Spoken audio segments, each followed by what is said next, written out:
You can be doing everything right in your business and still feel stuck or inconsistent, all because of the environment you are operating in. Today, we are focusing on your physical space and how it directly influences your focus and results. Depict the way your environment affects you and fix it so it supports you.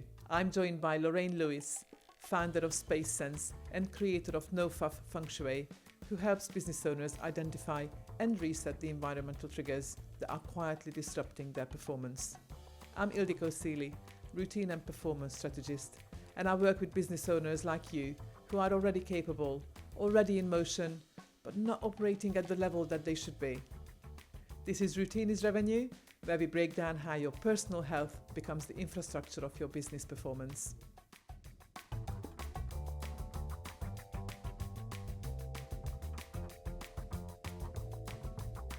So Lorraine, most business owners, quite rightly I suppose in some ways, focus on strategy, they focus on having their systems in place or even their mindset. But how often do you see that their environment is quietly sabotaging them without them even realizing? Every day. Okay. Every day, client, every session, I see how the environment is affecting people because we tend not to take that into account. And often it's the last thing that people take into account. And when they discover the things that can be tripping them up or triggering them in some way, they're fascinated. Okay. And they can make really quick changes because, often we're unaware. We're simply unaware of how things can trigger us and create patterns around what we do and the way that we react to things. Would you like an Oh, example? absolutely. Please go ahead. Okay, so I was speaking to a client the other day. This was an online situation, and so I asked her to just, guide her camera around her office. We were specifically looking at her office space, and it was gorgeous. I would have loved to have that office. It looked amazing aesthetically, but I ask awkward questions, and I just sound like a nosy person. But there's a reason behind my questions. So, one question I asked her was to explain the significance of a picture that sat directly opposite her desk. And it was quite a large picture, black and white canvas shot, a photograph. And it depicted something unusual. It was a hand, a human hand, and a cat's paw in the hand. Oh, which kind of, yeah, it And kind she of said, makes me "Oh go like, no, how oh, that's really cute." sweet. Exactly, how sweet is that? And she said, "Oh, that picture makes me feel uncomfortable all the time." And I said, It's like, "Okay, why is it why that? is this?" And she said, "Well, photograph was taken by a boyfriend. We'd been together a while. I loved the cat. The cat's no longer with me. Nor is the The boyfriend. the picture, nor is the boyfriend. The picture was something that he took kind of candidly. She didn't even know he'd taken it, and it was given to her as a birthday present when she'd already decided that that relationship was done. So she put it on the wall out of a bit. She was uncomfortable It about feels like putting it's it sort on of the out wall, of but she put it up there to keep the peace. right. Or out of respect for the memory kind of thing. Out of respect for the memory of him, and he was still there at the time, and she didn't want him to think that she was rejecting the picture as a present, because obviously a lot of thought had gone into it. She'd never given it another thought. And that picture's been on her wall for several years, and every time she sees it, guess who's in the room? The ex-boyfriend. Dead cat, ex-boyfriend. So there's nothing there that's inspiring to her. It's not that it makes her upset or angry, it's that it dips her energy in a particular way. Well, in several particular ways. And the minute I mentioned it to her, it was like giving her permission to change it. I suppose, yeah, that external force making her realize that it was so not part of her life anymore. Absolutely. And sometimes we need someone to point these things out to us or to even ask the question so that we tell ourselves the answer Yeah, to that absolutely.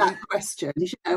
So nobody had ever questioned that picture before. She'd never questioned it. It was on the wall. It was probably going to stay on the wall forever and a day but every day her nervous system was getting triggered by that picture. And as you probably know, the nervous system and the body feels the impact before the brain even gets engaged, if the brain gets engaged. But you still feel it. Absolutely. And you still respond to it. So pretty much that's what I do. I help people understand what's going on around their immediate environment and in their greater environment if they're interested to take it further, and find ways to just easily bring them back into their own power, into their own calm, healthy energy. Yeah. So let's just sort of anchor the topic a little bit. Now, in my framework, one of the health pillars is physical health. And in that framework, your environment comes in to the physical health pillar, because it's kind of where our office is where we spend half of our time, and our home where we spend the other half. So talking about the physical environment that we are in as part of our business performance, what does it Yeah, feel? really. What does it look like in practical terms from your point of view? Well, anywhere that you spend a reasonable amount of time pretty much in the same space is worth looking at. So where you sleep, where you relax, and where you work, but mostly where you sleep and where you work, because those are the places that we spend our time without really moving too far away, or we keep coming back to it. So there are some interesting things about those areas and they all have something in common, and that is we are not much different in terms of our physiology to the cave people Okay, that we've come from. Okay, in terms of, let me put it this way, if you were a cave lady and you had a child, would you sleep with your back to the entrance of your cave? probably not. No, why not? Well, you want to protect yourself. And your child. Mind you, that's an And the interesting tiger one, because might come. potentially you would have your back to it so that you actually cradle your child away from the door. So it Yeah, could be looked at either way. But yeah, this well, you leads on to could sort of what do. kind of layout we need to be aware of in our Yeah. environment, like where our So the desk first is. Yeah. So the first thing we look at is we want to make our nervous system feel safe. The amygdala plays a big part in that little nugget in the brain, and that controls our fight or flight instinct. And because if we're feeling tense, or if we're feeling that we're not safe, we are constantly energetically looking over our shoulder, wondering what's coming next, waiting for the tiger Yes, that's going to absolutely. come hairing through the cave door. So there are some physical things that we look at specifically in feng shui to create that safe environment. So imagine that if you were in your office space, that you need to be in a hug with a Okay. solid wall behind you, and that will give you the security that you need, as well as if you can see out of your window and see out of your door without being directly in line with them, because then you're in the firing line. That's your Okay. perfect Of environment. course, But we can't always do that. I'm analyzing my own office, especially as my husband has just rebuilt our entire office. And he actually created like a double-sided bit for him, but well, he created it for me because he put in a television behind him as well, so I can do some episode recordings at home. But I sit sort of 90 degrees from him, so I don't actually have a wall behind me, not for quite a fair bit, which is behind his office. Okay. But I do face a window, and I do like that because obviously when I stare at my screen, it gives me the opportunity to occasionally look outside the window and look further away, Rest rest your my eyes, eyes. give Yes, yourself. absolutely. Yeah. So it's physically you're able to get perspective. But the way that I work is that we may be looking at, lots of people work out of a bedroom, or they work out of a conservatory, or they're working on their kitchen table, or some people work on the sofa on a laptop, and or have clients who say, well, actually I do most of my best thinking in my bed, and they'll sit on the bed. working. Quite a lot of creatives do that. And one of the things I found, or one of the reasons I think they do that, is because they've got this really nice headboardy thing going on at the back and the pillows, and they feel comfortable and safe and nurtured to allow themselves to be creative, to rest their minds so that they can let Yeah, their creative that's really quite an senses interesting flow point. easier.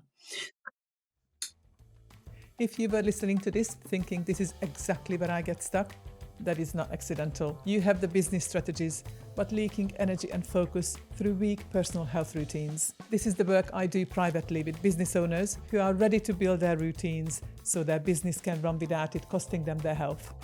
When people in business, they could be doing all the right things on paper, but struggle with the clarity, then do they need to look at what their environment is doing to their nervous system? They absolutely do. And it really, sometimes I'll get really ranty about it. It's like I could rant Go for on. England about this, because as business people looking at our strategy, we look at how we're going to post on social media, how we're going to pull in leads, how we're going to convert those leads. Are we okay? Are we in the rankings? Blah, blah, blah. All of those things are so important because they're all to do with creating a living.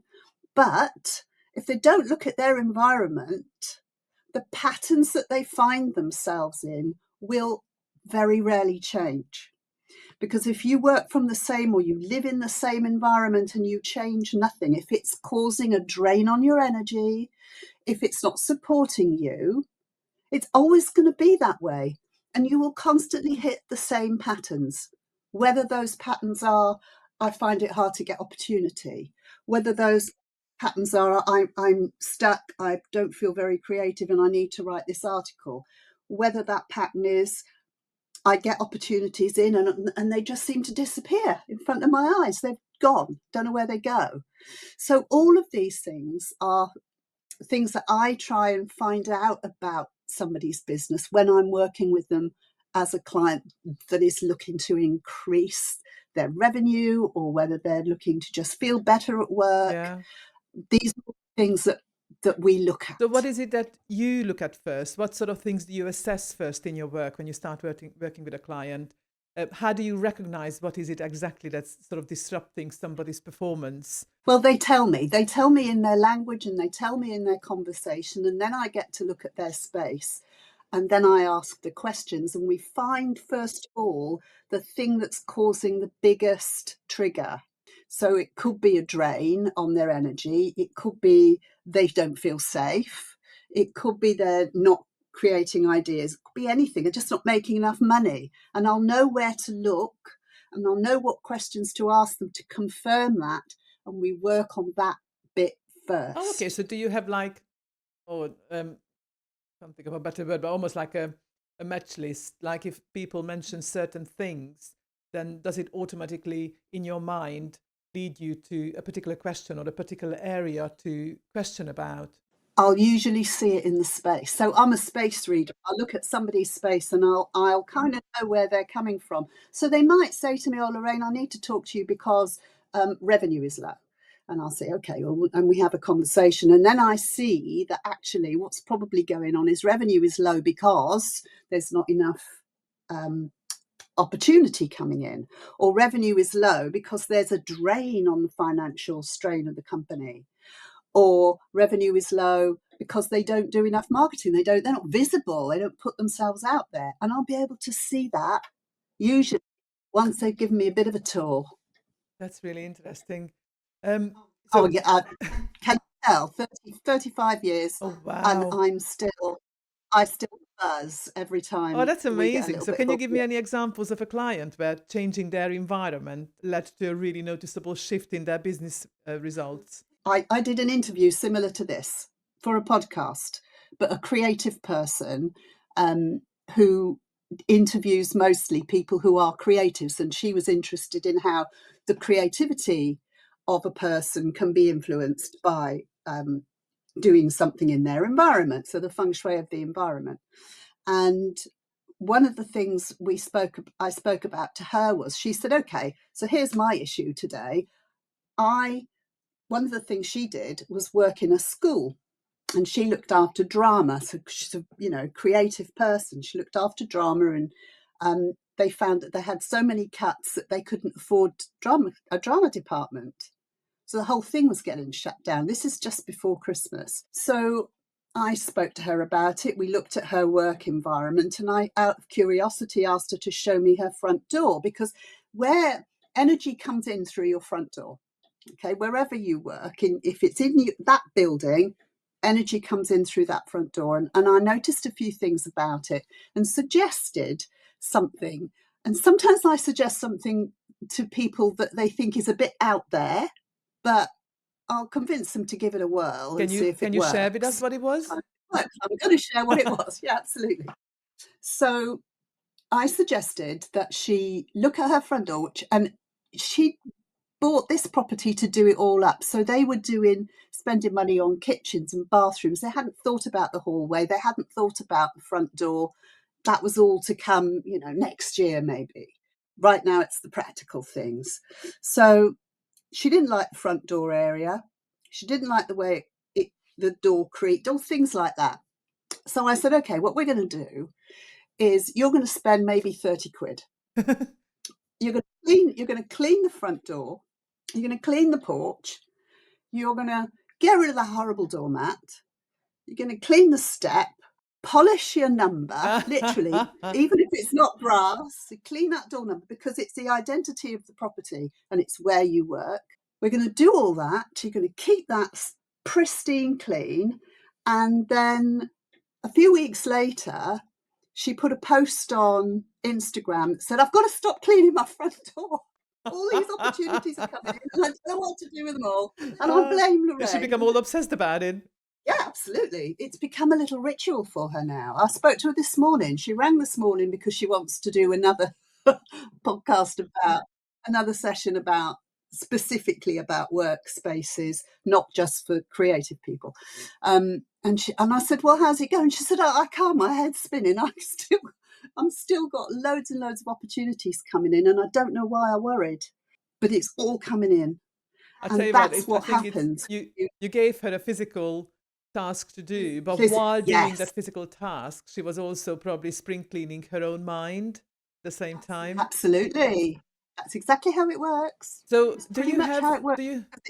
do you have any sort of recurring signs or recurring things that maybe people who are listening to us conversing about this, that they would recognize in their own workspace, that they could Yeah. change, and how do people find what is holding them back in their own workspace? If it's about being held back, it depends. If it's visibility, it's one thing. If it's um, kind of having blockages coming up, so there's not enough opportunities coming in, or you just feel like you may be stuck, you're feeling stuck, um, then I start looking for clutter. Then I'd start looking for literally physical things that are holding you back. Quite often, it's things in the hallway, it's things below knee level. So literally, you're falling over things, you're not getting past things. It's literally things like there not being a clear path to your desk or to your workspace. So you're constantly navigating.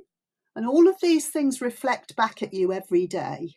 And when you shift them, magical things happen. And you don't even need to be aware of them. They're still going to cause you issues or not. My husband just finished installing my desk last week. And up to that point, we had this massive breakfast bar, like full length breakfast bar, cutting our office in half. And we had to navigate around it. And yeah, I had a box here and stuff there and nothing, just everything waiting to be done. Now it's done. And that major dividing piece in the middle is gone. I'm now looking for magic to happen. Yeah, exactly. Now this is a time when you can start thinking, okay, let's keep an eye on this. Is Yeah. this actually making a difference? Is this making things easier for us as people that work together? So your communication might improve, for example, or you might just get less obstacles coming in your way. Just such a fascinating subject. And at the end of the day, Ildiko, we create the spaces Oh, around us. absolutely. You know, we put it, we put it there, whatever it is. And or we accept that it lives there. And by literally moving something specifically, we can make everything change so easily and so simply. And that's why I call my technique no faff feng shui, because there's no faff. I don't I don't arrive and start taking my compass out, although I could. I can read a compass. I know how to do compass feng shui. All the kinds of feng shui in the world, I've studied them, Okay. and they all work, but so does no faff feng And shui. you And keep it that's simple. when it comes to working, absolutely, because these are the techniques that create the biggest change. If you start looking at things like, oh yeah, what you need is a wind chime or whatever, or a lucky set of coins or whatever, they're lucky charms. What happens if people ignore this? Like, I don't know if you've had any clients who worked with you and ignored it, or simply when you see people who ignore their physical environment, what happens then to our business performance? Same old, same old. If you want the same thing, if you don't want to progress, don't change anything. Yeah, I suppose, yeah, it's You're happy with things the way they are, don't change anything. If you want to build barriers, if you've got too many clients, if you've got too many inquiries, too many people come to your door, lock the door, take the sign down. No, it's simple really, but I think most of us it's want the not always opposite. We want people to come and exactly, ring the yeah, bell and ring the phone. yeah, Yes. exactly. I suppose, So yeah, we then do. open up. But I was going to ask what sort of like micro actions could you suggest, but I literally just said it out loud. Like, open the doorway, like keep a clear path. yeah, keep a clear path to your door. And every day, I open my windows every Oh, day. yeah, absolutely. Fresh air. Bring literally exchange the energy. Yeah. And every week I clean my door, do the same as I ask my clients to do. I clean my front door area, I sweep under my mat. If it gets tatty, I get a new one. And I always get a mat that makes me smile. And it's simple things, just tiny little simple Yeah, literally micro actions. micro actions that help to keep energy moving and help you to move to the next stage in your business.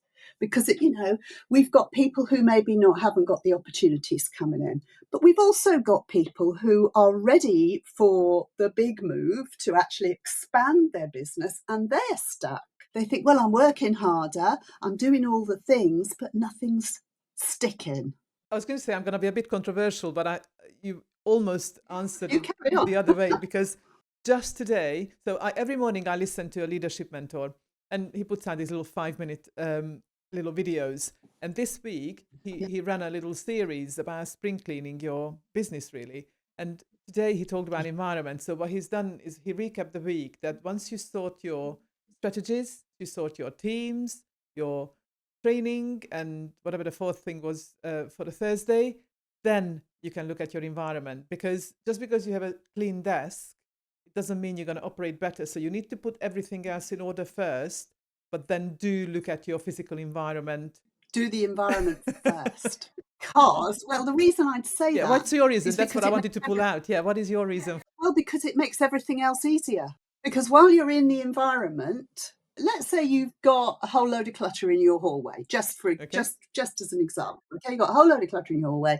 People dump their shoes in the hallway. People dump their clothes, the shopping, all of that. Can't find your car keys. Can't find your handbag.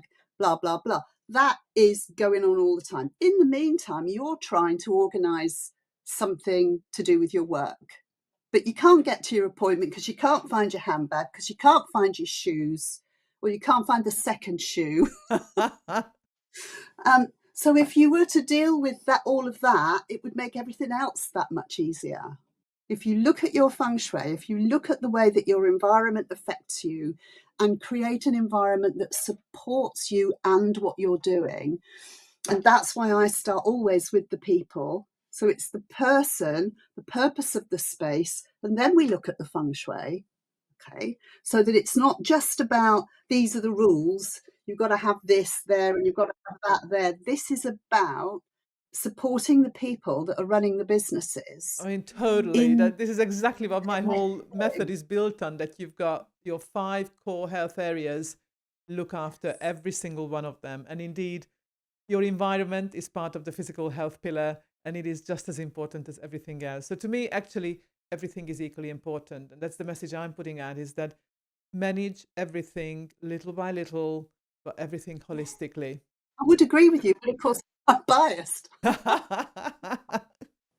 And because I see so many amazing shifts, I really don't think it matters. If you're in an environment that's not supporting you, I don't think it matters how many posts you make.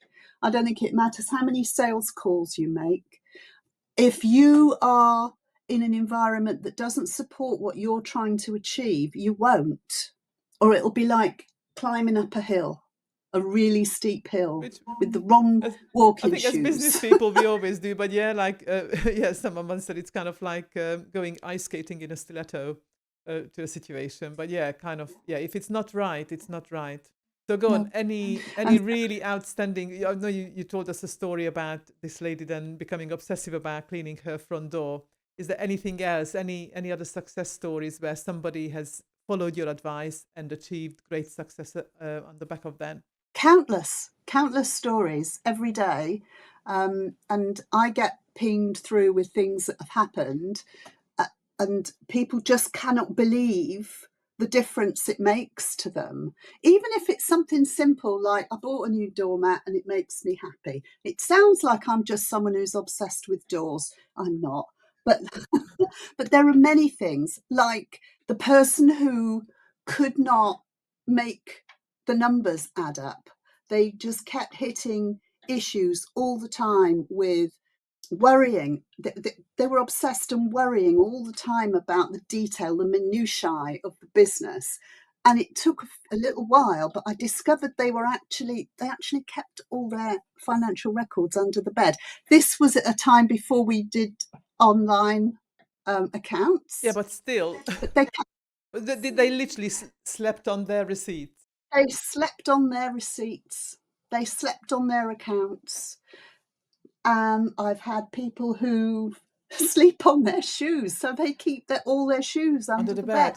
Now, and they wonder why they feel persecuted. They feel they're better outside, so that they actually find that they are happier when they're not home, or they feel that literally somebody said to me once, I just feel like I'm being kicked the whole time. What's your take on having a mirror facing down under your bed? Okay, that's a technique that's used usually, if the mirror's facing down, it's usually used to dispel the noise or the energy from somebody who's living downstairs.